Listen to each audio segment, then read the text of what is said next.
Good afternoon, everybody. You made it. 4 o'clock in the afternoon, last session of the day. There's plenty of room for everybody to come in towards the front of the aircraft if you'd like to.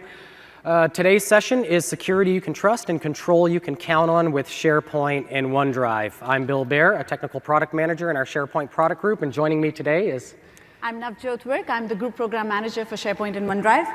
And thank you if you got confused in multiple rooms that got changed. So we really appreciate people trekking all the way from 307 to here.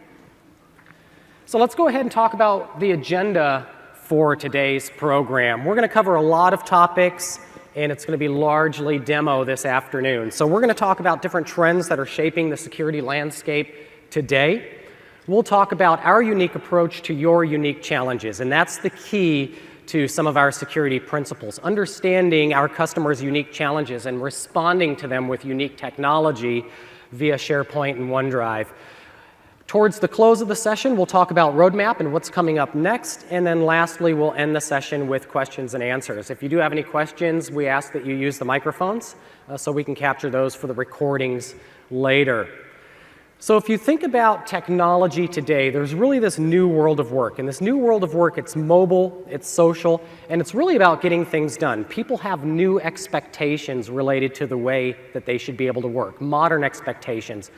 We live in a world that's diverse, it's distributed, and there's a complicated threat environment that comes along with it. A great example of which is many of you probably traveled to Ignite this week. And if you think about connectivity throughout that process of traveling to Ignite, you have cellular phones with you, you have laptops with you, and all through your journey to Ignite, you had connectivity. You had 4G, 3G, or LTE when you left your home to travel to Ignite. When you were in your car or other transportation, you continued to be connected via 4G, 3G, LTE. And then you arrived at the airport, you likely logged on to the free Wi-Fi using your laptop or perhaps your phone, boarded the aircraft. If you had an aircraft that was Wi-Fi equipped, you took advantage of that. Upon landing, you took advantage of the Wi-Fi at the destination. And then lastly, as you traveled to your accommodations, you were largely connected via 3G, LTE, or 4G again. Finally, at your hotel, you were on another Wi-Fi network, and you arrived at Ignite, yet another Wi-Fi network. So if you think about that process, connectivity has become so ubiquitous. You can work across multiple devices and multiple networks in a simple span of 9 hours, but there's always one constant as you traverse those networks and devices, and that's the data that you're accessing. And that's what introduces a new complex threat environment, but that's the new culture of work. That's the way people expect to work in 2017. And even organizations with the broadest security budgets and the highest trained security analysts can't keep up with these ever-changing conditions in connectivity and in user expectations. In fact, if we look at a couple of metrics, last year over 4.2 billion records were compromised. And if you want to put the math to that, that's about 133 records per second are compromised. There's about 140 plus days between when infiltration occurs and when detection occurs. And we had a reminder just a couple of weeks ago of how broad a threat can be and how long it can take for that threat to become exposed. And really what's causing a lot of the challenges with that is if you think about it, not only are all these records getting compromised at a rate of 133 per second, not only is it taking longer and longer to detect those threats, but the rate of data growth is just so exponential, 50% year over year. And then you think about the organizations, 45% admittedly admit to not having the governance and controls necessary to control that data or that volume of data. And then one of my favorites that I like to bring up is senior managers. 87% of them admit to using personal accounts for work purposes, which means they're sending email through Gmail or Outlook.com or other facility. Perhaps they're using Box, Dropbox, or Google Drive, and they're authenticating with Twitter or Facebook. But increasingly, you're seeing more and more people using personal identities to access business data. So what trends and challenges are we looking at today from a customer perspective? Well, one, some of the trends are fluid work and modern expectations. People expect that ubiquitous connectivity. They have it in their personal lives, and they want that same connectivity available to them in their professional lives as well. Much as when you traveled here, the ability to access and manipulate corporate data regardless of where they are, regardless of what device they're on. They also want to collaborate without barriers. They want to be able to collaborate outside of the organization. You have partners, you have suppliers, and you have others that you need to collaborate with on a day-to-day basis. And that's just continuing to grow as organizations become more global and more diverse. But that brings with it a set of risks as well. There's risk management that comes with this modern work style that you have to account for. You have to account for device, you have to account for user, and you have to account for location. So there's 3 new pivots that you have to think about. The firewall is no longer something that you rack in your data center. The firewall is now the user. So the firewall has been transitioned from the data center to the user, and you have to be prepared for that. And today we're going to show you and demonstrate some of the ways that you can do that. On top of that, as I mentioned, 50% year-over-year data growth, information overload, and management complexities that come along with that information overload. And then lastly, it's more complex in respect to regulatory requirements. So GDPR is something that we all have to be prepared for come May of 2018. So the regulatory environment increasingly becomes more complex, and you have to be able to respond to that. And that's where our unique approach to your unique challenges comes into play. So our security, compliance, and admin promises, with that as a backdrop, is we're going to provide industry-leading protection for your data. And that's probably the most important word you'll hear out of this session today, your data. We're simply custodians of your data. We don't own your data, and we don't mine your data for advertising purposes. We don't access your data unless you explicitly allow us to access your data. So the key word today is going to be your data. We're also going to give you tools to manage easier in this new world of work. So the tooling necessary to not only manage the volumes of data that you see today, but also to manage them across those pivots, the device, the user, and the location. We're also uniquely positioned to infuse intelligence into everything that we do. Today, through some of the keynotes and through some of the work that we've done on the front end of SharePoint and OneDrive, you've seen intelligence in our applications, you've seen intelligence in our team site experience, you've seen intelligence in search as well. We also bring intelligence into security, and we'll talk about that as well today. And lastly, we have a compliance team dedicated to monitoring industry trends and monitoring compliance in order to respond to those. And we have over 1,000 controls in our compliance framework. So we can help you meet these ever-changing regulatory requirements. So with that said, I'm going to turn it over to Navjot, and we'll focus on the first part of this session, which is safeguarding your information. So the first thing we want to talk about is, how do we keep your data safe? How do we protect your data so you can feel confident that you've stored your data in the safest service? So in this section, our main focus is to first, let's talk about operational security. So this is all about how we run the service on your behalf.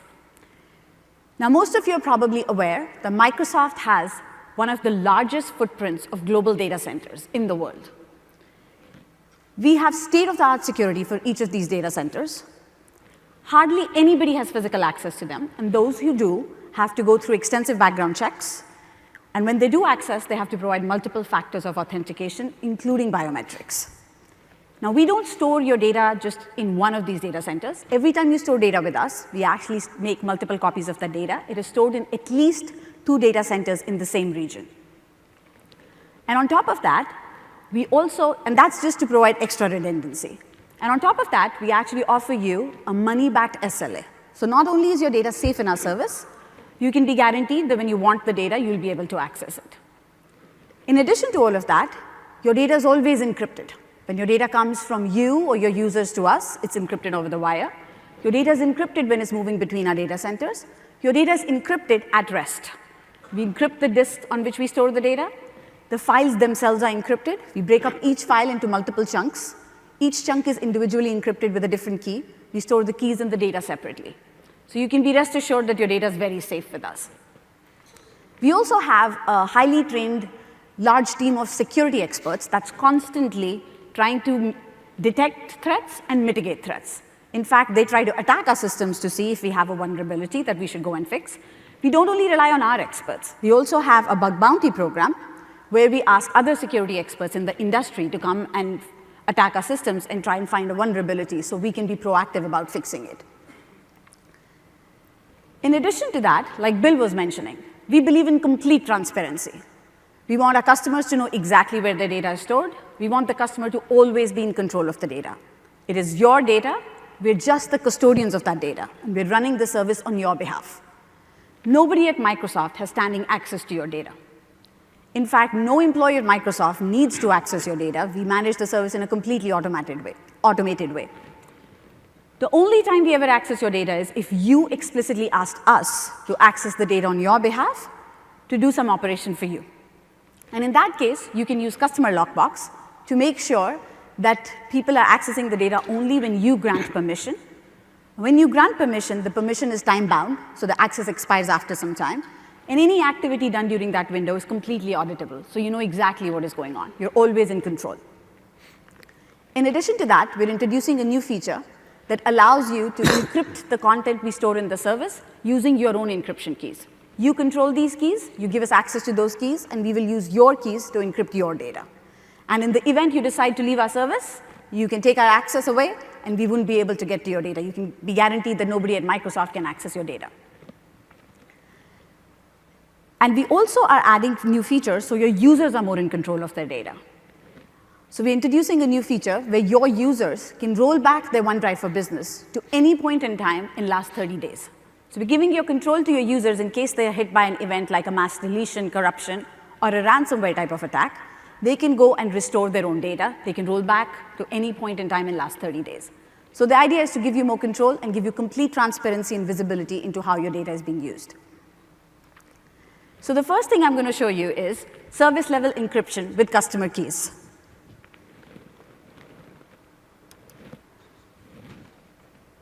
OK. So the idea, like I mentioned here, is you have encryption keys. You give SharePoint access to those encryption keys. Once you give us access, we will use your keys to encrypt your content. In the event you decide to leave the service, all you have to do is remove our access to those keys. Once you remove the access, SharePoint will no longer be able to access that content. But be aware that when that happens, since the service cannot access the content, we won't be able to serve it to your users either. So that's why it's something you do maybe when you're trying to leave the service and you've decided you want to do something else. So here I am. I'm in Azure Key Vault. I've created a key. And you can notice that that key currently has 2 people who have access to that key. I've given SharePoint access to that key. And essentially what SharePoint can do is it can get that key and use that key to unwrap the encryption keys we use. That's how you control our access. Now, if you decided to leave the service, all you have to do is right-click and delete. You can remove SharePoint's access to this key. Now, I'm not going to do that here right now because I still have lots of demos to show you, and also it takes some time. But I've already done that on another tenant, so we can show you the experience that the users have when we do revoke access. So here in this case, you'll notice there's a key, and the only person who has access to the key is me as the admin. But SharePoint does not have access to this key. So what we're going to do is Bill is going to show you the experience of the users in the case where SharePoint does have access to the keys that are used to encrypt your data. It's absolutely transparent to the end user. And then we'll show you the experience when you revoke our access. That's great. Bill? Thank you. So here we are. We're on our marketing site. And in this particular use case scenario, this is a tenant that did not have the key revoked. So as you saw in the beginning of the demonstration on the Azure side, we had 2 tenants, one at which we deleted the key and one at which we retained the key because we need to do demos later on throughout the session. So let's look at the first tenant and focus on the former. So here on the marketing site, we have not revoked the key, so I can do everything that you've typically become accustomed to do with SharePoint. I can open up documents, I can edit them in the browser, I can share them, and I can manipulate the content of that document. I can continue to print, download, share, and sync information in this particular scenario. So as you can see, we have our product specification document here. But if we just flip over real quick to the tenant where the key was deleted, we're looking at the financial reports document library, and let's see if we can take a look at one of those financial reports now that you've deleted your key within the service. So we'll choose the top document here, Contoso projected revenues, Northwest and California. And as you can see, it's going to go ahead and attempt to open the document, and the document is going to fail to be opened because we revoked the key. Now, the one thing you will notice is we're still able to browse the site. The site is simply metadata. You can continue to browse the site, however, you will not be able to access any of the data that is associated with that site, as shown in this particular example. So this was the user experience when the key is removed, deleted, or otherwise revoked, and the former was the experience transparently being able to do all the same things I can do even when customer key is enabled. Okay, so switching gears.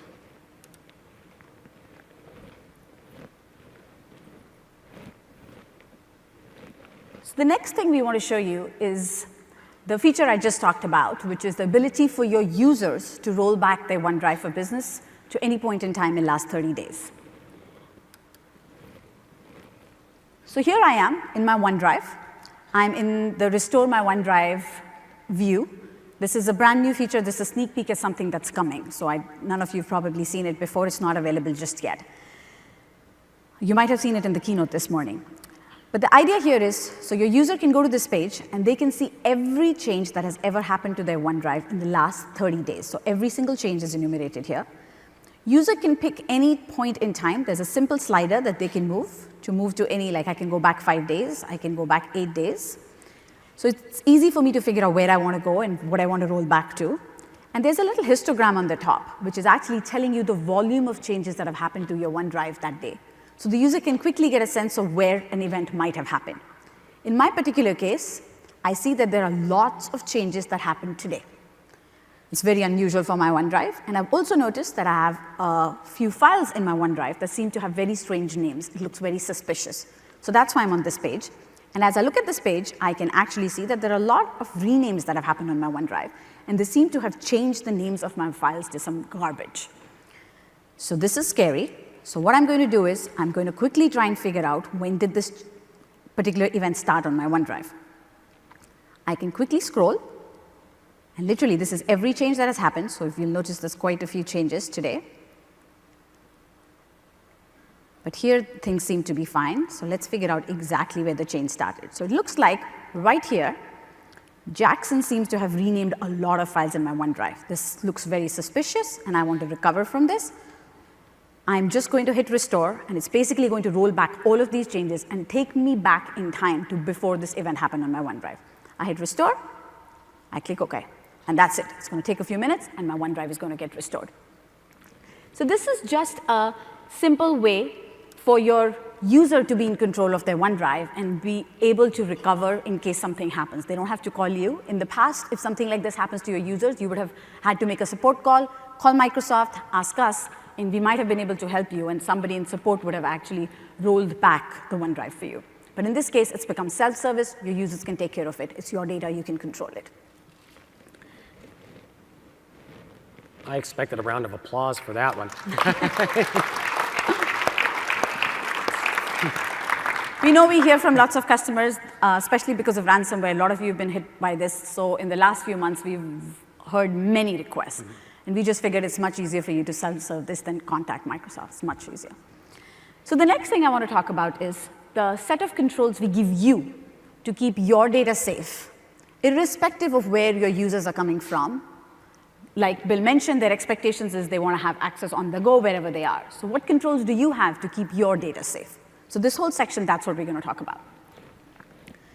Now, most of you give your users SharePoint and OneDrive so they can easily collaborate and share with others and access their content wherever they are. Now, this obviously puts some onus of responsibility on you to make sure your data stays safe in all of these scenarios.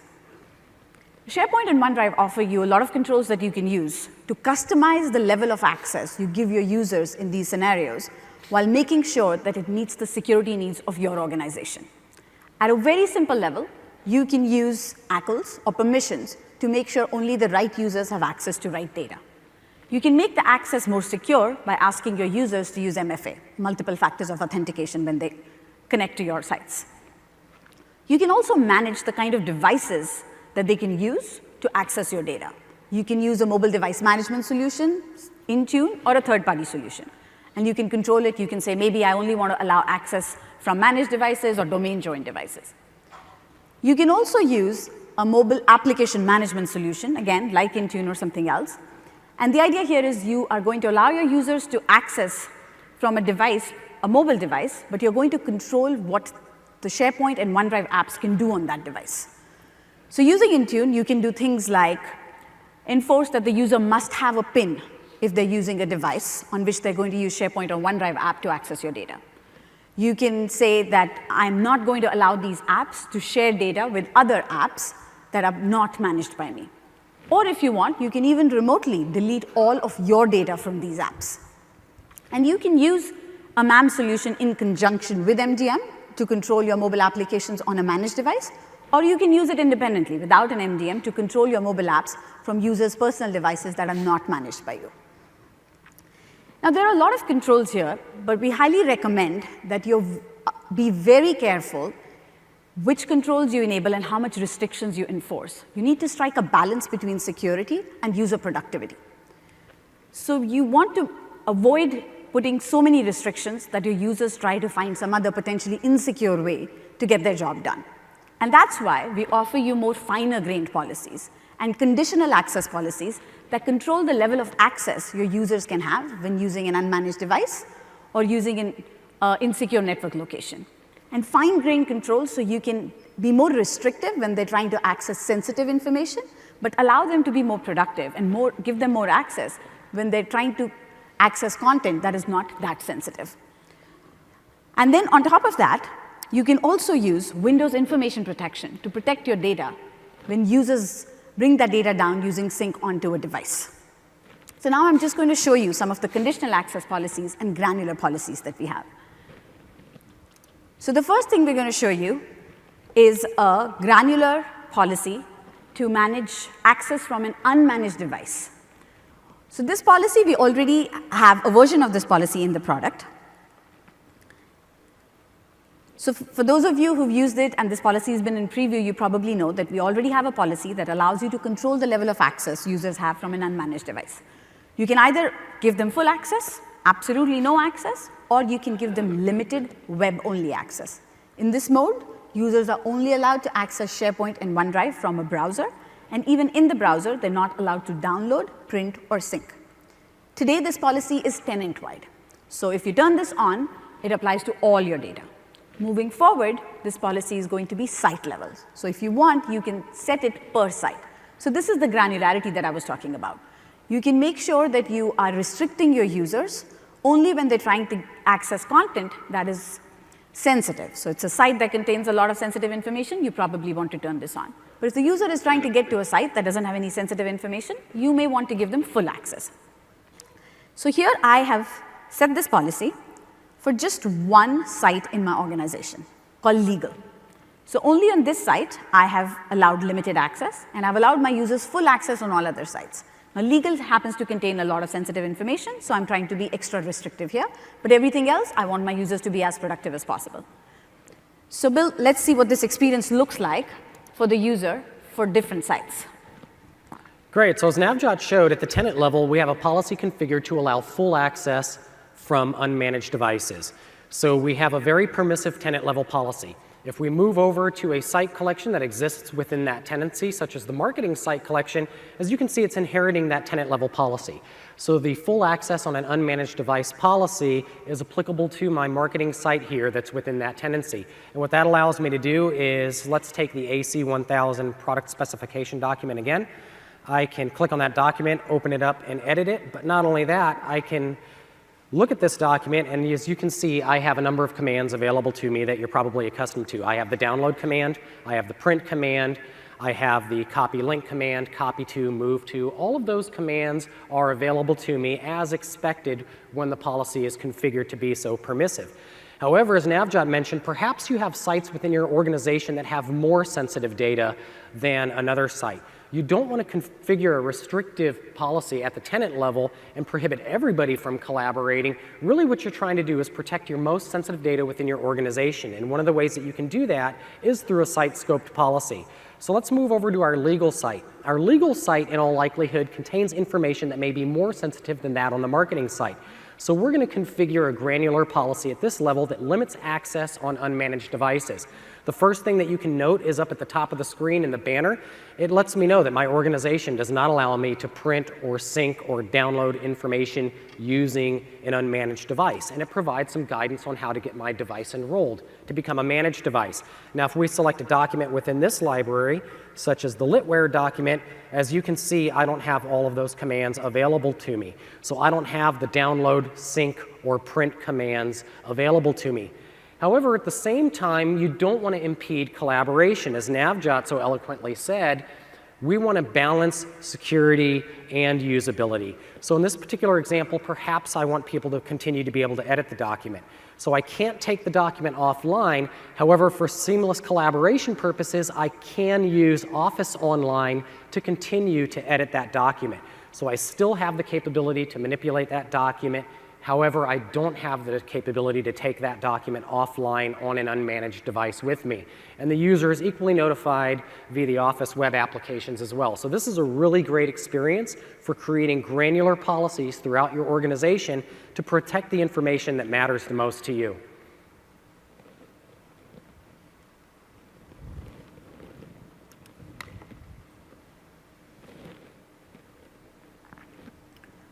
So Bill just showed you how you could apply a very differentiated policy based on the site. And all you're doing here is making sure that the most sensitive data is getting protected, and where it's not sensitive, allow more usability. Now, the policies we just talked about were all related to access. So they're controlling who can access it and what circumstances they can access and do you allow and what level of access you allow. The other important thing to consider when you're trying to protect your data is how do you prevent overexposure, leakage of your data, or oversharing of your data. Now, we want to make sure that you have the controls that you can customize, again, this particular aspect as well to meet the security needs of your organization. SharePoint and OneDrive give you controls, so you can control who is allowed to share externally, who can they share with, what can they share, and how can they share with them. You actually have controls to control all of these aspects of sharing. Now, we know that one of the pieces of feedback we've heard was the sharing controls in our admin centers were very complex and a little hard to understand because there are so many options. So the first thing we've done is we've simplified the, sorry, I think we have missed a slide. Okay, so the first thing we've done is we've simplified the sharing experience for the admins. So what you're seeing on the right-hand side is a much simpler experience. And what this does is, it's basically from the admin side, there are two things you need to think about. The first one is what kind of experience do you want your users to have when they share something with somebody? So what you can control the experience, which is essentially the sharing dialogue that your users use to share something with someone. And this allows you to control the type of default link that gets created when somebody is sharing. So you can decide whether the default link is going to be something that can be used by anybody, so is shareable with anybody who has a link, or do you want it to be only, this link can only be used by people who belong to the organization? Or you can say, I want this link, the sharing only works for people who've been explicitly added to this file. And we'll talk a little more in detail about how we made the third option even more secure. And in the bottom, you can actually have sliders that control who you can share with. And these sliders allow you, it's a very simple concept. You can go all the way on one extreme, you can say, no external sharing is allowed, so you're not allowed to share with anybody external. Or you can say you can share with anybody at all. Or you can decide that you're only allowed to share with users who have been explicitly added to the organization or users who authenticate and come in.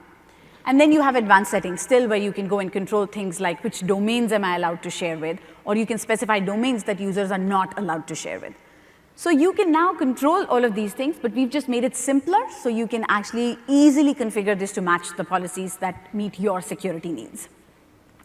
That said, like I was mentioning before, one of the things we've done is we've made the default sharing with somebody external more secure. And for those of you who attended the keynote, we showed this, but we want to take you through this in a little more detail. As a user, if you decide to share with an external user and explicitly add them to a document, you no longer need that user to sign in for it to be a secure way of sharing. In the past, if you wanted that user to be able to access that document, there were two options. You could either share an anonymous link, in which case anybody could use that link and come in, and you would use that if you thought that the person you were sharing with was not going to create an MSA. Other option was they would have to create an account with us or already have an Office 365 account. Now, we know that doesn't work for all the people. So in that case, you were forced to just share anonymously. Now we've changed sharing in SharePoint and OneDrive so that by default, when you're sharing with an external user, it is secure. They don't need to create an account with us. They don't need to sign in. We offer them a one-time passcode that they have to use to prove that they actually own the email address that you've shared with. They can only get access if they own that email address. And you as an admin can set a policy which says how often do you want that user to prove that they still own that email address. So even if I share something with you, you get a link, you prove that you own that email address. So now that link works for you. I as an admin can say this only works for 20 days. After 20 days, I want you to prove it again that you actually still own that email address. And the reason we're doing this is, imagine that you shared with somebody in another company. Your Contoso, you shared with a user in Fabricam. You want to make sure that the user in Fabricam has access to this document only while they work for Fabricam. If they leave Fabricam, you don't want them to be able to access the document. So that's why you want them to prove that they still own that email address every so often. So you as an admin have control over this policy, but by default, the users now also have to prove that they actually do own the email address, and that's how the secure sharing works. So Bill, why don't we show them what this looks like? For sure.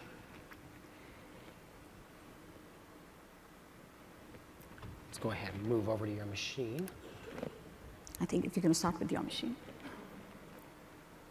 We're going to start with your machine. Okay, great. So we were talking about the sharing experience just a moment ago, and this is a great example of secure external sharing without sign-in. It's probably one of my favorite features, and it's going to address probably one of the #1 pain points we've heard from customers. Many customers may not want to associate their organizational ID with an MSA. Many customers may want to just simply enable a sharing scenario that's secure and that can be controlled by IT. So let's take a look at this example here. So I'm in the marketing site again, and I'm going to go ahead and share with one of my favorite external users, Cheryl Holman. So I'm going to choose the marketing to your audience document, and I'm just going to click on share. And what I'm going to do is I'm going to go ahead and share with specific people. I'll apply that.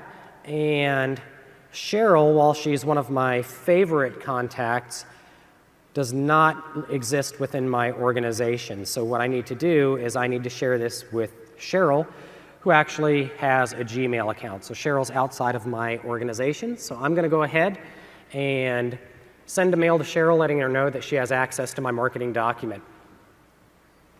Did we get the right address? Email address.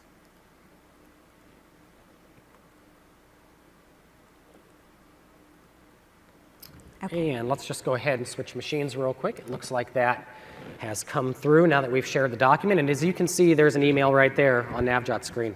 So here I am logged in as Cheryl. I'm in Cheryl's Gmail, and you'll notice that Cheryl received an email. The email tells her that Bill Baer has shared a document with her. When I click on the link in the document, it is going to ask me to enter a passcode. I need to prove that I'm really Cheryl. So if I go back to my email, I've actually received a passcode from Microsoft. So if I have this email address, I will get this email. I'll receive the passcode. I copy the passcode. I enter the passcode. And now I'm proving to the system that I still have access. The link should still continue to work for me because I still own that email address. So even if I come back after a month, it's going to ask me, and I have to prove I can't just share that link with other people and they can't just start using that link to access the document. You have to own that email address. So this is a lot more secure than how sharing was before, and the user didn't have to do anything. Nobody had to create an account. The sharing worked pretty seamlessly and very quickly. So your users are more productive, but you can be rest assured that now sharing also became more secure by default.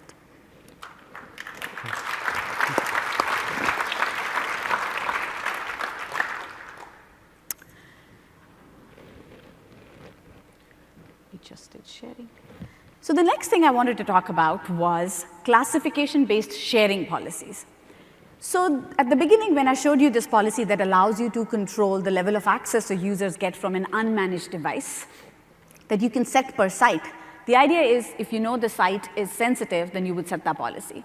And over time, what we're planning to do is add classification to all of this. So once you apply a classification tag, you'll apply a classification tag, and you can associate the policy with it. If the site is classified as sensitive, by default, give only limited browser access. We're also looking at classification-based sharing policies.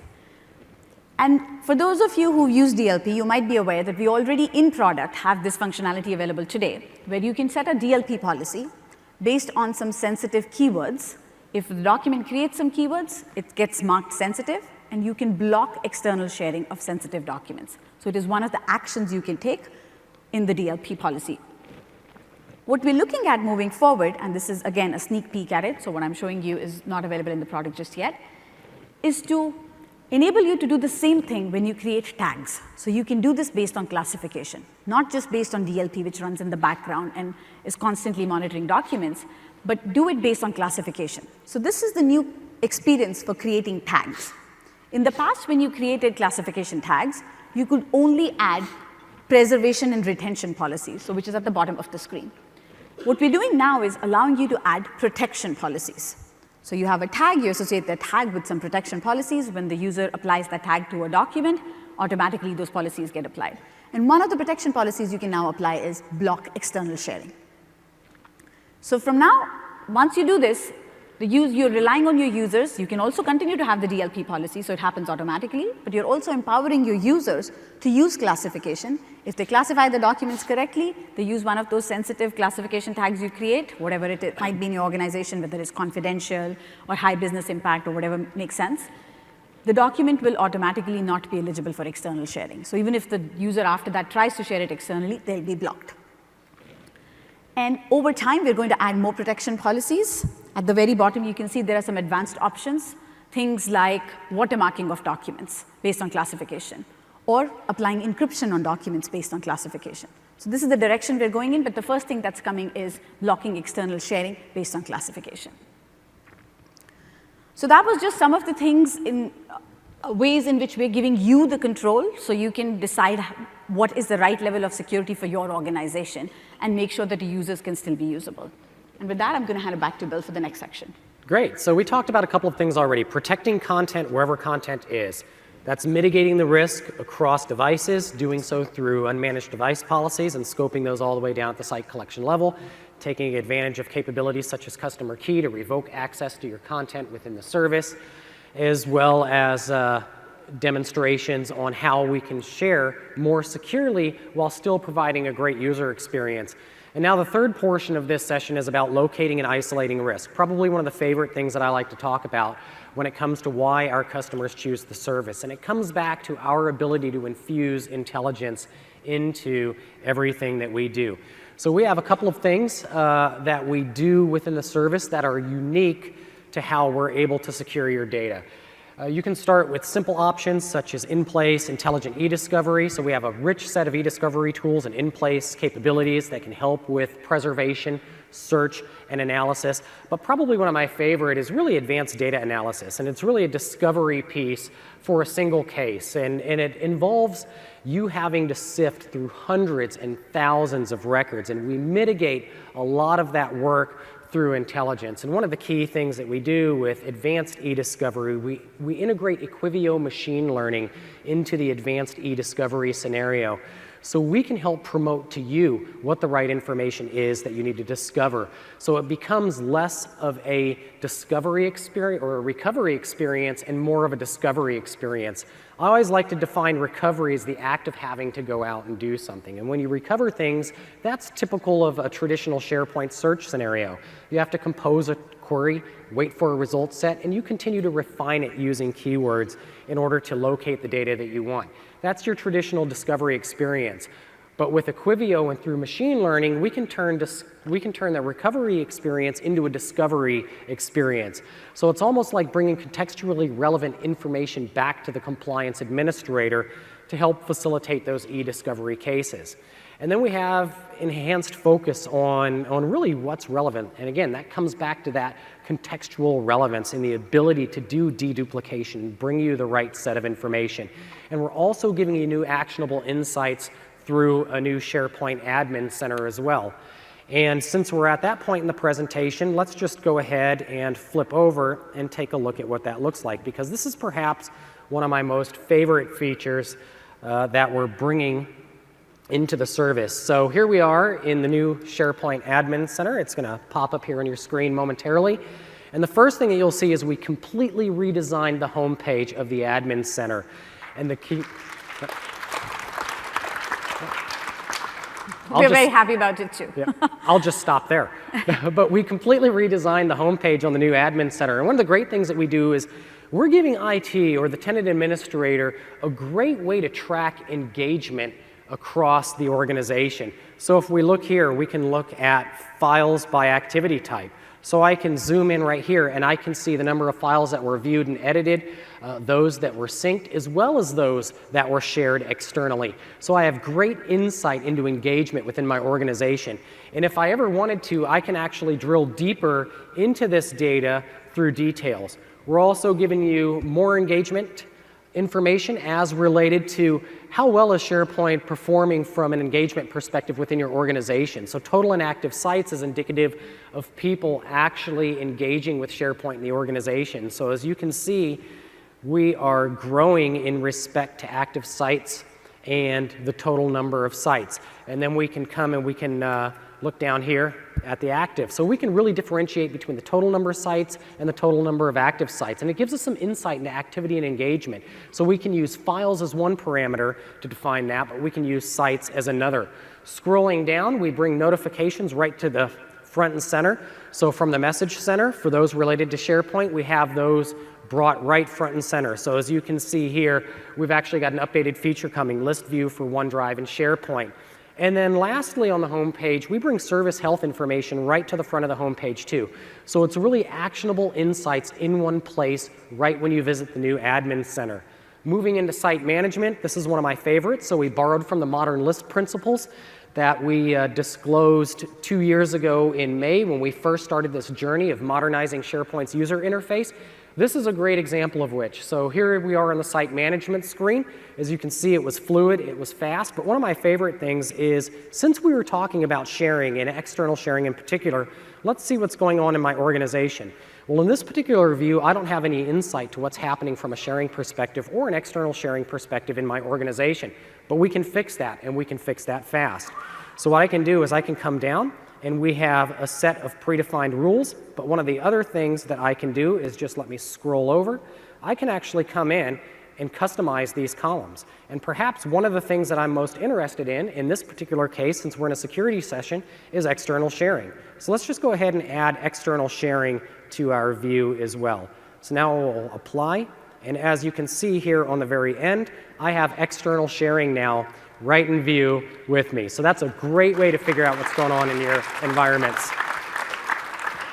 So some of the other things that I can do is I can also filter and sort. So I can filter by external sharing. So I don't have to scroll and hunt and peck through and try to figure out which one's on and which one's off. I can actually just go in and filter and look for the ones where external sharing is on. So here we go with a number of sites where external sharing is enabled. Now, perhaps I have some concerns about external sharing being enabled, and I want to introduce my users to new limited access policies. I'm going to bring limited access policies into my environment, so I'm going to start restricting access on unmanaged devices. Well, I need to be able to notify these users. In the past, what you would do is you would try to find these sites somehow via PowerShell.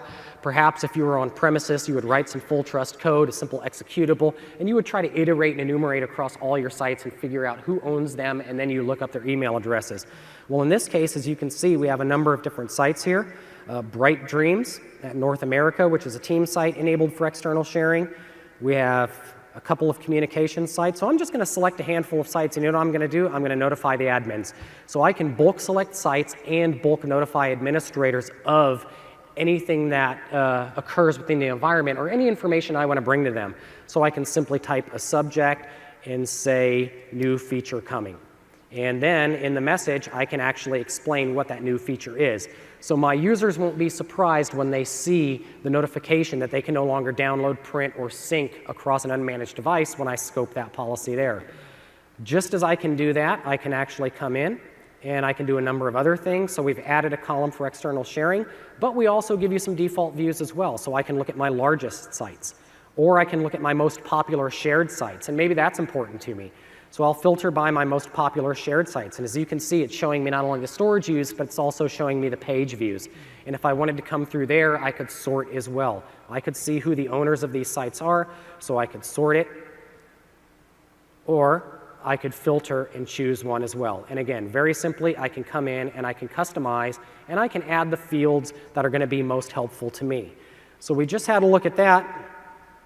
Earlier, we talked about file restore with OneDrive, and that was a great feature that Navjot showed. Finally, you don't have to rely on the recycle bin as being your one and only option to get content back. You have the file restore capabilities we took a look at earlier, and that's great for a file, but what about a site? Right here through the new admin center, we have a recycle bin, so I can just choose a site such as the app catalog site. It's a pretty important one in my environment, or I can choose the executive corner. We don't want to delete that. I can select that site and quickly restore it back to where it used to be. So much like a file restore, I can bring that back as well, just like using the recycle bin that you're familiar with in SharePoint. It's a great feature to enable self-service restoration. And here's another one, and I'm going to show you a couple of examples of this, but this is a quick look at the settings page. The settings page was one of my least favorite pages in the old admin center. Largely anything that didn't fit anywhere else found its way into the settings page. So we took a scroll bar that used to be that big on your screen, and when you hit the settings page, it went this big. And you would have to scroll and scroll and scroll. So now if you're just concerned about the list and library experience, or you're concerned about notifications, you simply come into the settings page and you select that particular option. So you have the granularity, but it's been grouped logically so you can actually pick the things that are most important to you that you want to manipulate. And then this last one we're not going to get into because we're going to show you that one in a moment. But just in retrospect, let's just go ahead and take a step backwards. Here's what you used to look like in the old admin center. So here are our site collections. We got a wealth of information available to us. We know the URL and how much storage it used, as well as its resource quota. Not a whole lot of information that really helps me plan and understand engagement in my environment. We have the settings page, again, one of my favorites. So we saw the last settings page. Let's just go ahead and take a look at this one. So we've got some show or hide options, site collection management, OneDrive, admin center. As you can see, I could go on and on and on. So the settings page is one that used to rival the works of Chaucer in the past. But now what we have available to us is a simplified settings page. Everything's grouped logically. You can navigate very easily. And then you're probably asking about the geolocations option, and we're going to take a look at that momentarily. But first, let's just go ahead and come back to the slides very quickly. Since we've seen the admin center, let's talk about harnessing intelligence. The other thing that we can do is intelligent policy recommendations as well, and that's based on machine learning and cloud intelligence. And one of the things, much like Equivio can take advantage of that, we can take advantage of cloud intelligence and machine learning to help create intelligent policy recommendations. And we'll talk about policy before we conclude the session. And then there's automatic classification as well, based on analysis. So whether that's age, user type, the sensitivity of that particular data, much like the pivots that we have across conditional access, we can bring those to you too. And then we have advanced threat protection as well, which provides you advanced zero-day protection against risk. So really it's this idea of bringing that information to you without you having to ask for it. So we're going to look at a couple of other things real quick via demonstration, so bear with us for just a moment as we move over. So to take a look at some of this from a classification and preservation perspective, what we can do is we can come into the Security and Compliance Center, so we'll just bring that up on the screen. And the thing that we're going to focus on is data governance. Data governance is an important thing, and it's going to lead us into the next session of the presentation and some of the upcoming demos. So from a data governance perspective, I can come in and I can look at the dashboard. Dashboard's actually really cool. It brings you a wealth of information right up front. It gives me some ideas from a retention perspective as well as an archive perspective, and as you can see, it gives me content at a glance. So what we can do is we can actually come in, and let's just say we want to look at retention. We can very quickly look at that, or perhaps we want to look at archive as well. We have the ability to come in and look at archive. So data governance is a great capability for us. We can customize the dashboard. It gives you great insight to be able to do that. If we wanted to add a retention policy, it's super easy to do so. We can just come in. As you can see, we have a couple here already. Classified content is one that we have created. So you can see what this policy here can do from a classified content perspective. I can look across a variety of locations, and then I can have a label associated with that. But we can also quickly create policies. And even though we're doing this through the Security and Compliance Center, this is actually something that's applicable to SharePoint, OneDrive, and all the services across Office 365. So we can just call this a sample policy, and we can choose Next. And from within there, we can choose how long we want to retain the data. In this particular case, we can say 7 years from the date that that data was created. And do we want to delete it after that period of time? In some cases, we may want to delete that data. So after that data reaches that expiry date that we set, we may want to delete it. So now that we've chosen to delete the data, we can also use more advanced retention settings. And this one is one of my favorites. So I can come in and decide what word or phrases I want to use. So that is a great option. So I can come in, and one of the things that we were looking at, the document that we kept looking at was the XT1000 document, the marketing analysis document. So maybe it's just XT1000 I care about. It's a project we are working on, but I want to start retaining and deleting programmatically content related to that project now that that project is passed. So I can come through and choose specific locations. Perhaps I only care about it being in SharePoint. So I can choose to deactivate Exchange, OneDrive, as well as a group scenario. And then I can come in and I can continue to edit these settings. I can create the policy, or even better, I can save it for later. So I've come up with all of these policy ideas, probably based on some corporate or governmental regulatory requirements I need to adhere to.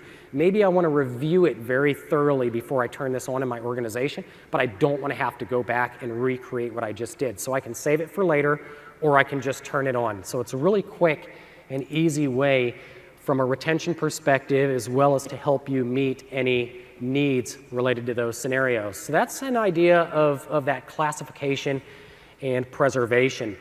So now the last portion of the session is really about corporate and regulatory compliance. So retention leads us into compliance.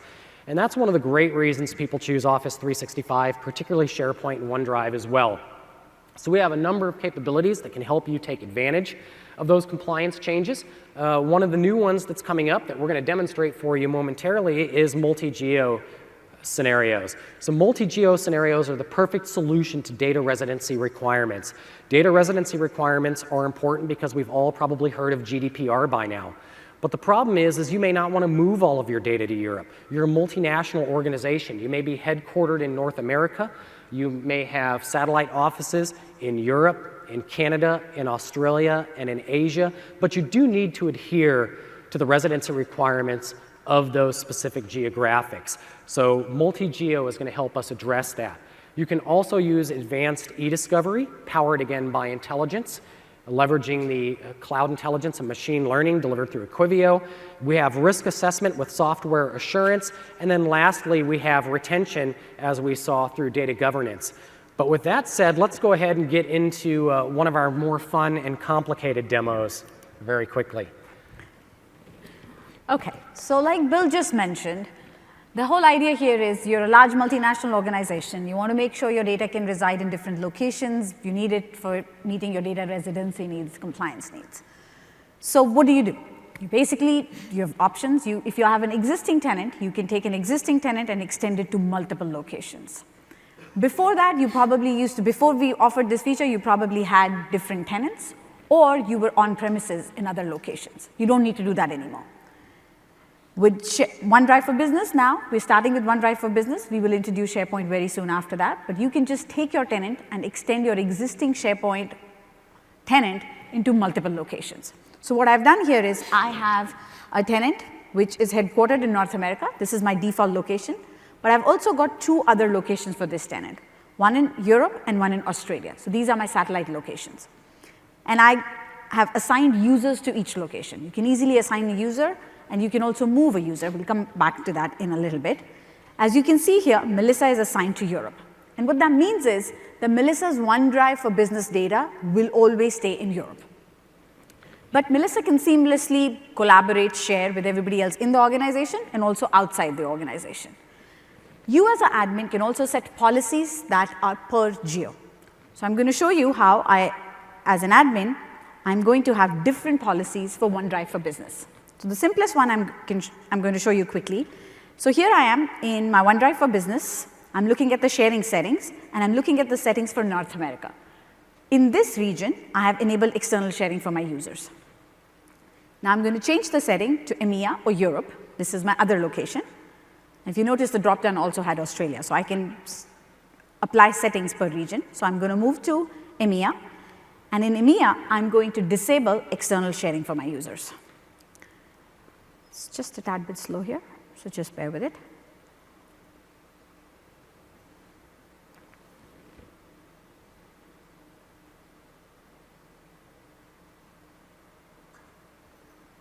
And sharing is just one of the policies. You can actually apply multiple other policies that are per region. You can apply DLP policies per region as well. So here I am in the EMEA region. You will notice that external sharing is disabled. So my users in one region are going to get different policies than the other region. And the idea is it's possible. Maybe you're working on something super secret, super sensitive in the European location, and you don't want those users to be able to share externally. So the admin gets that level of control. Now let's see what this experience looks like from user side. So from a European user and a user in the US, what does it look like? So great, here we are. Again, we're in our single tenant that spans the US as well as Europe. I'm logged in as Amy at this point. I'm a North American user logged in as Amy. Note the URL on this particular demonstration because it's something that we're going to pay attention to. It's contosoenergy-my.sharepoint.com. So I'm in the US as Amy. I can come into a document library or a folder, and I can choose a document in this particular geo, and I can choose to share that document. And what we're going to do is we're going to share in a very similar manner as we did earlier with the secure external sharing demonstration that we did. So I can come in and I can say Cheryl Holman at Gmail. Cheryl is one of our favorite external users.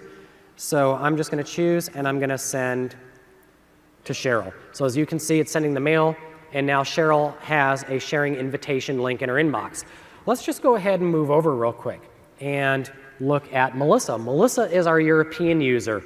So we have already set up multi-geo, and we've moved our users to their respective regions. So we've moved Melissa to Europe. And as Navjot showed in tenant administration, in the sharing settings, we actually turned off external sharing. So let's see what we have here. I can take this Contoso Marketing Principles document.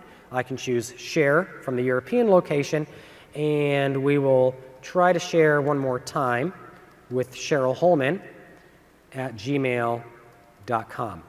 So I'm going to choose Cheryl, and as you can see, it doesn't let me share. It notifies me that my organizational policies do not allow sharing with these users. So as you can see, we have a single tenant, but we have policies per region at this particular point in time, but it even gets better than that. So now let's say that Amy, who was a user in the US, gets reassigned to the super secret project that's happening in Europe. Amy has to move to Europe. So you have to move Amy's OneDrive to Europe as well to make sure that you're meeting the data residency needs because she's a European user now. So moving a user is pretty simple. It's a simple PowerShell command. All I'm doing here is, this is Amy, and I'm setting her destination location to be Europe. I'm going to run this little PowerShell. And what's happening here is, Amy is now being set up, and her OneDrive is going to get moved from one location to another location. Now, while this move is going on, you can notice the move started. Her source location was North America. Her destination location is Europe. All her data is going to move over, but this is absolutely seamless for Amy.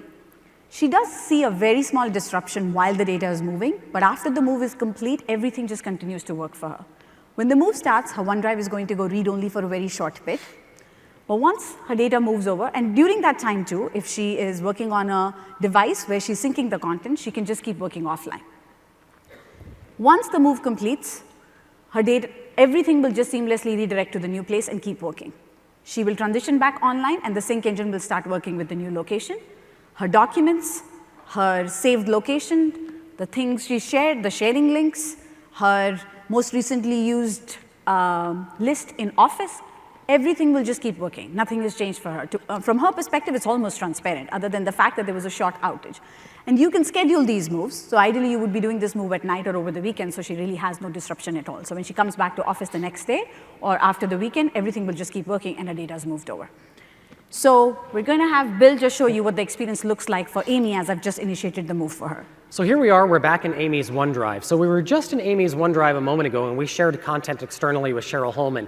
The change that you may have noticed since that move was initiated is Cheryl's now notified that the online files, her online files, are being moved to the new data location as set by the administrator. And until that move is completed, Cheryl will be in a read-only state. As Navjot mentioned, this is completely transparent to the user. There's a brief period through which we place the user and their content in a read-only state as the move is occurring. And we also talked a little bit about sync. So in this particular case, as you can see, is even though Amy was working in OneNote, she can continue to work. The section becomes read-only, much like the content becomes read-only. But we don't do anything disruptive. We allow them to continue to collaborate seamlessly across there.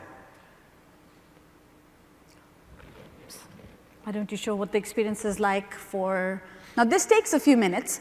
So while this is happening, we'll show you a few other functionality, and then we'll come back to this. It's not instantaneous. Obviously, data is being moved. So just we'll show you a few other things, and then we'll come back and see how Amy is doing. Yeah, and one of the other great things is when we talk about transparency in regards to these movement of users via multi-geo scenarios, that transparency extends itself to a number of different scenarios. In Amy's case, as you can see, what we're doing is we're notifying Amy that the move is occurring, we're placing her in read-only, as well as pausing synchronization, both for OneNote as well as OneDrive for Business. However, let's go ahead and take a look at Melissa and see what's happening here. So on Melissa's side, as you can see, we're in Melissa's OneDrive. Melissa was prohibited from sharing with users that were external to the organization, but our policy allows Melissa to share internally within the organization. So one of the things we can do as Melissa is I can actually come in and I can share content. So I'll take the Contoso marketing principles, and I can share that content with Amy, even though Amy is in the US. Or I can share that content with Adam, even though Adam is going to be in Australia. I can also share that content with Navjot as well, another user within the US. So as you can see, I can share content internally across the geos. Not only that, I can also discover content across geos. So again, if I want to look at my shared with me view, I can actually see content that's been shared with me from users across all of the geos in this organization. So as you can see, we have the European holiday campaign status that was shared by Matt in the United States. We also have the annotated litware contract, which is shared by Navjot in the United States. And then we have some financial reports, again, being shared from the United States, as well as something shared from Cami in Europe. So just because we've been distributed across geos doesn't mean that we can't continue to collaborate with people within the organization. The other thing that you can do as an admin, you can actually, let me see if I hit the button. And as an admin, you get visibility across your entire tenant, irrespective of what locations you have. So if I wanted to do a search in the audit log, so let's say I'm going to search for file activity or page activity. Let's actually search for, since we just did so much sharing, let's look for all the, where somebody shared a file or a folder. And I'm going to search for, starting a few days ago. And I hit search. The results are going to span my entire tenant across all the geos. So I, as an admin, can see everything that Melissa did. Melissa is a European user. I can see what Zohar did, who happens to be a US user. I'm a US user. So the admin still gets a view across the entire tenant. So the experience for the user and the admin is both seamless. They don't really, the experiences don't change because we added multiple geos. Everything just works across all the geos across the entire tenant. Now, I, as an admin, can also check and see how's the move progressing. So I'm going to run this PowerShell and see how she's doing. Looks like her move is still going on. So in interest of time, we're going to move on. We have a few other demos to do. But once the move is completed, like I said, everything will just seamlessly start working for Amy in the new location. So Bill, why don't we just start this? We have running out of time on a few things. Great, let's just go ahead and look at another couple of demos, and we're going to come back as soon as Amy's move is complete. So one of the things with multi-geo is multi-geo introduces a new geographic location to your tenancy. So you need to be able to best manage that. So one of the things that we give you that you've probably all seen already is service assurance. And service assurance is a great way to figure out what requirements your organization needs to adhere to, as well as what audited controls exist that are pertinent to your organization. So we're going to come over and we're going to pop into the Security and Compliance Center one more time up here on your screen. We'll scroll all the way to the bottom. We'll go to Service Assurance. And all the way down here, what we can do is we can go to the Service Assurance dashboard. It gives us a great description of what's going on. As you can see right now, we're a North American company. So let me just click on Settings, and as you can see, we were a North American company. We're in energy and oil. We're Contoso Energy. And we can see the audited controls in relationship to those particular settings. But now that we have multi-geo, we have users all over the place. And we just moved Amy from the US to Europe. So maybe I want to come in here and not only be a North American organization, but perhaps I want to add Germany to the list as well. And now what I can do is I can save those settings, and then once those settings are saved, I can come back to the status of audited controls, and you'll see a new set of audited controls, because now what we're doing is we're introducing those that are pertinent to Germany as well. So that's going to take a second to load, and as you can see, we have some data here, as well as the ability to get trust documents now. So in relationship to multi-geo, we can use service assurance to try to figure out what we need to be doing, and then what audited controls exist as part of that. So I'm just going to come back to my browser real quick and refresh and see if my move's completed. It looks like Amy is still in the process of moving, but I would like to do one thing before we get into the next section. So here comes a couple of pretty exciting demos as well. So let's just go ahead and talk about it, because we've shown you so far a broad set of security and compliance controls that exist within Office 365 for SharePoint and OneDrive. However, we understand we should make it easy for you to get to the cloud to take advantage of these controls as well. So while there's a great set of controls, the question becomes is how do I get to Office 365? And we have a number of opportunities for customers that meet a minimum seat count requirement, can take advantage of Fast Track. We also have new migration solutions. We continue to work on our migration APIs, and we have a great set of partners to be able to help get you to Office 365. But today we announced something new that I'd like to show you. We now have a SharePoint migration tool from Microsoft that's free, simple, and fast that can help you on your journey to Office 365 so you can take advantage of these controls. So here on the screen, as you can see, we have our new SharePoint migration tool. And what we're doing right now is we are signing into the tool. I'm just going to go ahead and cancel that sign in for one moment and walk you through it step by step. So I'm just going to minimize Amy and a couple of windows here. Let's open up the SharePoint migration tool. So the tool is going to open, and the first thing that we're going to do is we're going to sign in as the Office 365 administrator. And in this case, that would be Navjot, so I'm going to sign in as Navjot. It was so kind of her to share her password in a security session. So I will log in very quickly as Navjot, and then once inside of the tool itself, we have the opportunity to migrate content from a variety of different sources. We can bring content from file shares, we can bring content from SharePoint on premises, and if we want to do a bulk migration, we can of course do that as well. So in this particular case, we can choose a file share, and then I can choose what I'd like to migrate. So I have a folder here called Contoso Documents. We'll just go ahead and choose those documents, and we're going to click Next. And then I need to specify a URL. So we're going to go ahead and migrate from a file share to the Contoso Healthcare SharePoint site for solar panels. This could just as easily be a OneDrive for Business URL. It doesn't have to be a SharePoint URL. So now once I plug that in, when I choose the drop-down, we're going to go ahead and enumerate and iterate across all the content there and see what library I have available to me. So here we go. These are all my libraries that I could potentially migrate to within the scope of that particular site collection. So we will choose Documents, and then we can add that to our migration queue. Once in our migration queue, we can simply click Migrate. And we're apprised all throughout the process of the status of the migration as well. So I can see how many files have been migrated. I can also see how many bytes have been migrated. As you can see now, we're moving that information to our Contoso Healthcare site from our file share. Just as easily, this could have been an on-premises SharePoint team site that I'm moving my content from. And again, the great part about it, it's fast and it's simple, and the most important word is it's free. So if you want to today, you can go to aka.ms/SPMT for SharePoint Migration Tool, and you can start working with the preview as well. But before we conclude and move into the roadmap, I did want to show you one more thing. And this is one of my favorites as well. So I normally don't log in during sessions, but we talked so much about kiosk scenarios, that concept of ubiquitous connectivity, and it just struck me that the machine I'm working on is not my domain-joined machine. It's not a managed device. This is an unmanaged device.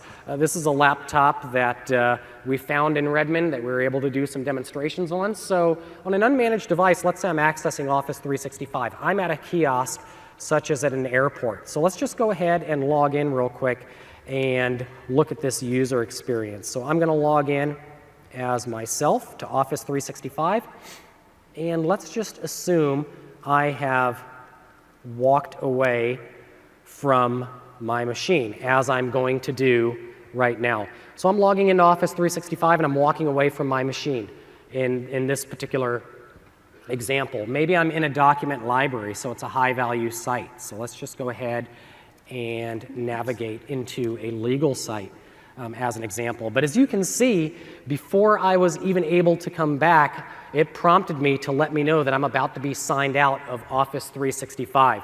So we've got great new idle session timeout policies that will log me out on an unmanaged device if I walk away from that machine and leave it open. So perhaps in this particular example, I have the annotated litware contract open and I walk away from the machine.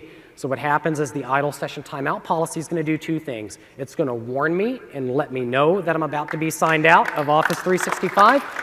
And if we sit here for a moment, as an administrator, I can also configure a timeout. So as you can see, hang on for a moment while you sign out. And now it's going to sign me outside of Office 365 as I walked away from the machine. Now in your environments, you probably don't want to configure it to 10 and 15 seconds respectively, probably something more appropriate like 10 to 15 minutes. But this was a great one that we wanted to show you. So we can come back real quick and check on the status of my migration. So you get two demos in one as part of that. And as you can see, my migration is complete and my documents are now in the cloud. Free, simple, fast way to do that. And I know we're just about at time. Amy's move is still going, but it will complete here shortly. Let's go ahead and look at roadmap and see what's coming next.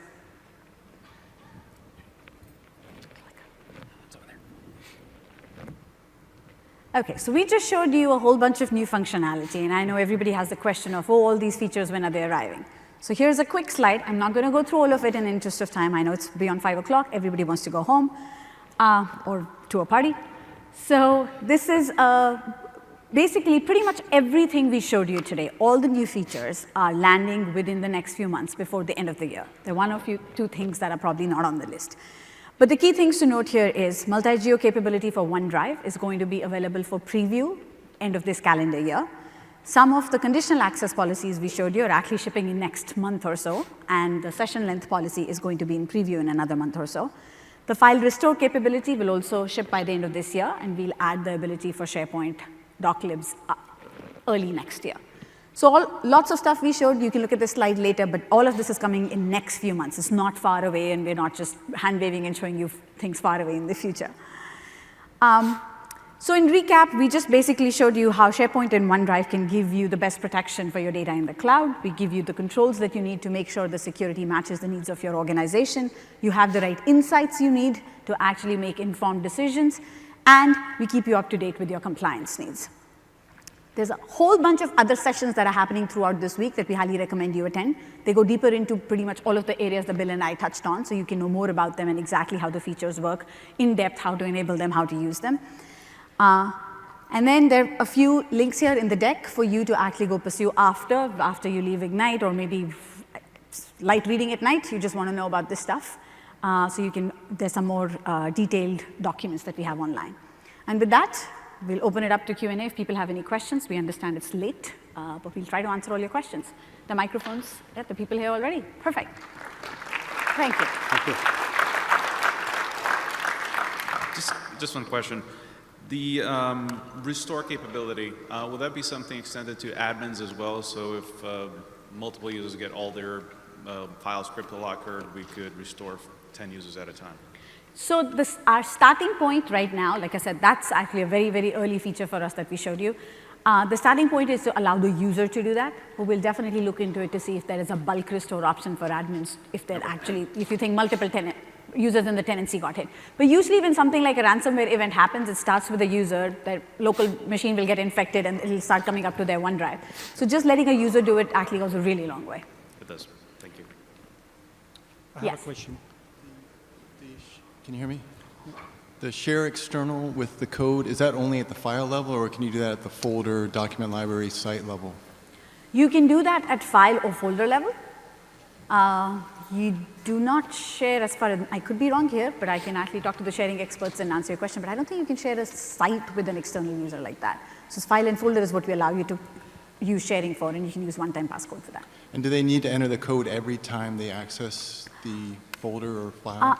Actually, no. And that was the whole point, that if I share a document with you, you've approved the code, and then after that you have access to that document. Till the admin says that we must revoke the code, and you have to prove yourself again. Yes, sir. SharePoint sites that are being created with Office 365 groups and teams are not visible in the SharePoint Admin Center right now. Are you adding that possibility? I am sorry if Bill forgot to mention this, but today we mentioned this in the keynote in the morning. Every site, SharePoint site, is available in the site list now. Every site, team site, group site, anything, everything is available there. Cool, thank you. Awesome. Hi, the question I have is there a way to separate out between the SharePoint and OneDrive in terms of administration point of view? So it's, I will say we've started on that journey.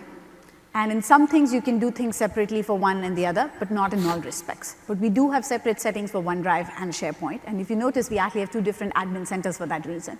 And over time, slowly, we will actually allow, especially as a conditional access policies, that will be another way of scoping. I showed you per site, but imagine that you could say this, I want to apply to all my OneDrives, but not to SharePoint at all. But that's the direction we're headed in, and we're slowly getting there. And even the security also, we can segregate between the two. Like, is it possible that, hey, SharePoint, we want separate security, and then for the OneDrive, we want like a separate security? Yes, that's what I'm talking about. Yes. So slowly, as it makes sense, we're looking at settings where it makes sense to allow them to be different. We will. But this is a journey. We're just starting on it. Thank you. Back here. Hi. I have a couple questions. For the DLP and the restricting, is there any talk of putting that with an ICAP protocol? We already have our DLP and our data class restrictions defined and our proxy, and to have to redo it, it could be, manually, it could be errors. Sorry, I didn't get the question. Do you have DLP policies applied and you want to do? Yeah, we have DLP policies applied on our proxy today using the ICAP protocol. So can we not point OneDrive or SharePoint or whatever to that ICAP protocol so that if we change our policy at a global level, all the others pick that up? I have to say I'll have to take that question offline. I'm not an expert on the how DLP works on our side. I can put you in touch with the folks who can answer that question. Cool. Absolutely. And as a follow-on, what about exception basis? What about exceptions? So my group, I'm not supposed to share sensitive data, but I have one user who needs to? Yes. So we do allow, DLP allows you to do multiple things. You can actually set the policy and say, I would like to impose, for example, let's say external sharing is disabled. You allow your user to override with justification. So you as an admin can say, I will allow the user to override, but they have to submit a justification. And then you as an admin can audit that later and see whether that justification met your needs or not. So just audit or approve it? Approval I don't think it's in the product just yet, but this is something that the team is looking at. Okay. But yes, today it's, you submit, you're allowed to go through, and then you audit it later. Okay. Yes. Thanks. You're welcome. I was wondering if I could piggyback his question about the DLP. I'm part of a more secure organization where we would like to take advantage of the external sharing, but we're not quite there. Two things could help us with that. One is if we could have a default policy of a no share anything that doesn't have a label. No sharing if it doesn't have a label. That way, I think it's an interesting thought. You have to figure out that You want to be careful about how you start your users out on it, but it's possible to configure things like that. Not right now in the product, but when we allow you to apply tags, you can say if something is not classified, we don't want to share it at all. The catch there is you have to watch out and see if this is a good idea, because you're going to prompt your users to apply classification just so they can be able to share. No, the idea behind it would be we would have nothing is able to be shared unless it has a label, and then we would have the ICAP server actually do the scanning, and based on the contents of it, allow documents to be shared based on not finding anything I get internal. what you're saying. There's a scenario, it's a totally legit scenario. There are customers who've asked us for this, and all I can say is we're actually considering it. We're not sure whether we think we're going to do it or not, but it's definitely something we're looking at right now. Hi.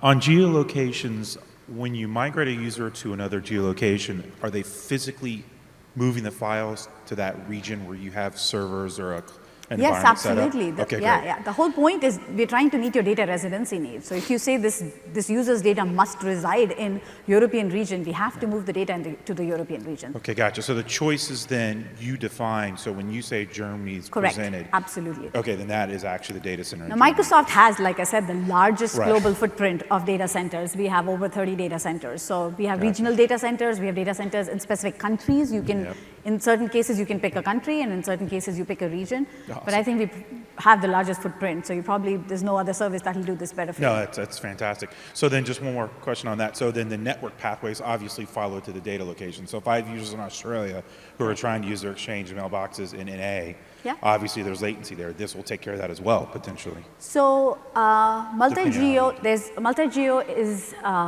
end of this year is going to be in preview for Exchange and for OneDrive for Business. So Okay. when you pick a region, the mailboxes will go with the users. The users' OneDrive and mailboxes will go together. And SharePoint as well eventually. SharePoint is coming later, but yes, SharePoint is a few months behind, but you'll be able to move SharePoint sites Great, as well. great work. Correct. Thanks. And I've just been notified that Amy's move completed. So just so everybody knows It was what's just going a on with little slow Amy. today, yes. Yeah, so two quick questions.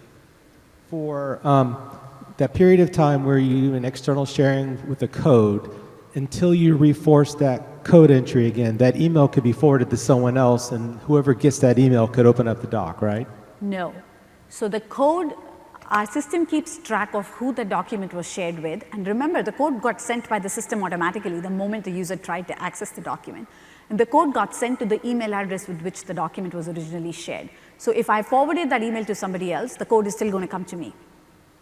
Right, but until the code gets reset again, then I can forward that email, because it doesn't know who you are if you forward it on to someone else, right? Sorry, is the question, can I forward the code to somebody? No, so you get the email that says this doc has been shared with you. You click on the link, then you get another email that says here's the code, Yes. and then you enter that code, right? So I could then forward on the original email plus the code to someone else, and they could access the doc until the code times out. They can access the code using, so now we have allowed you access. The code was used only one time at the beginning, and we've allowed you access using that code. Oh, it's a one-time code? Correct, it's a one-time passcode only. It cannot be reused. Okay, got that. Thank Yes. you. And last question is, for the SharePoint migration, are you ever going to add list support? Is that only going to be documents?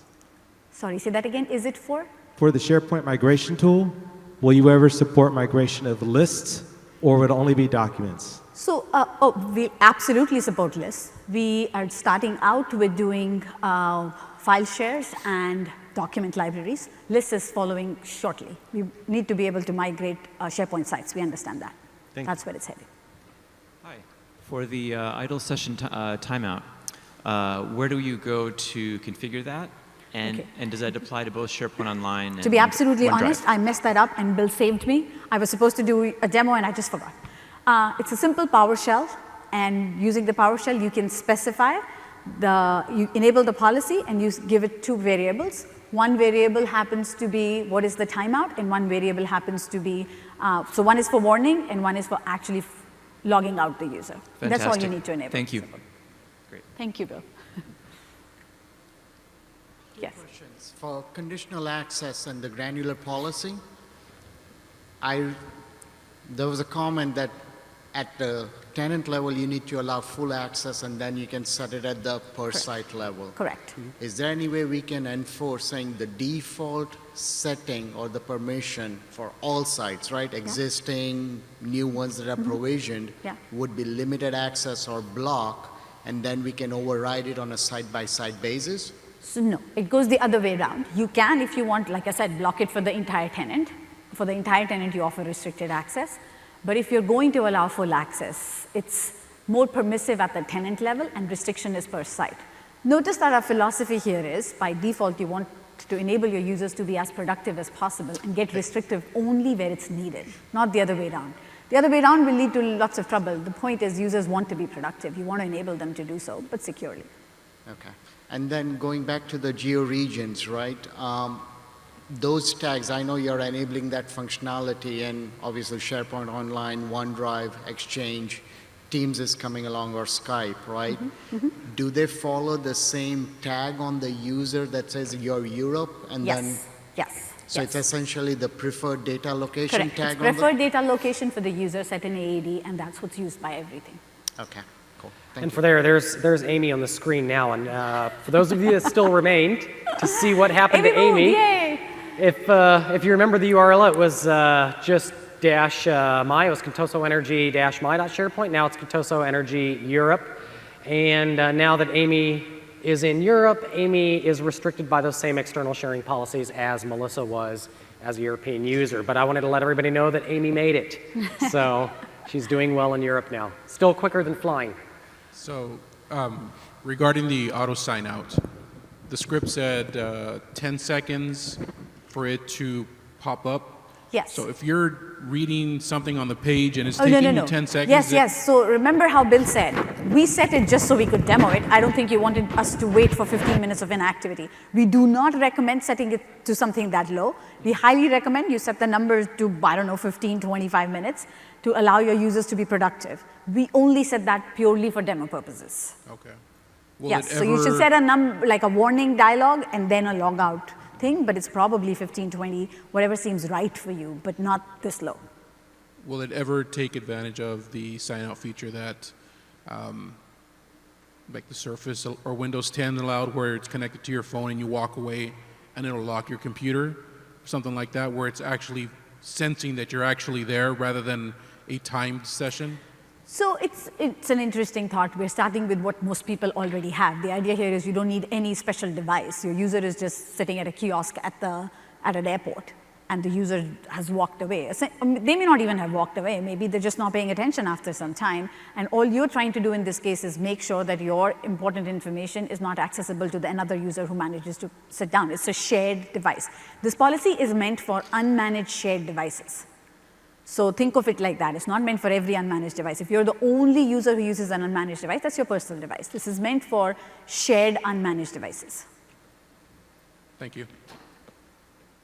Yes, sir. Multi-geo location, if you wanted to make that assignment to a large number of users, would you just have to write a script to loop through a list of users, or are you considering perhaps using profile properties, location, that kind of thing? Sorry, so is the question, can I set multi-geo location for more than one user at a time? Yeah. Yeah. And what would be the simplest way of doing that? So today, it's a very simple PowerShell script. You just set their preferred data location. You can script it. You can put it in a file and say, here's the preferred data location for these users. And that's it. And what about perhaps automating that through a user profile property? I think that's good feedback. We should think about it. But Sesha wants to answer that question? Yeah. I'll answer that question now.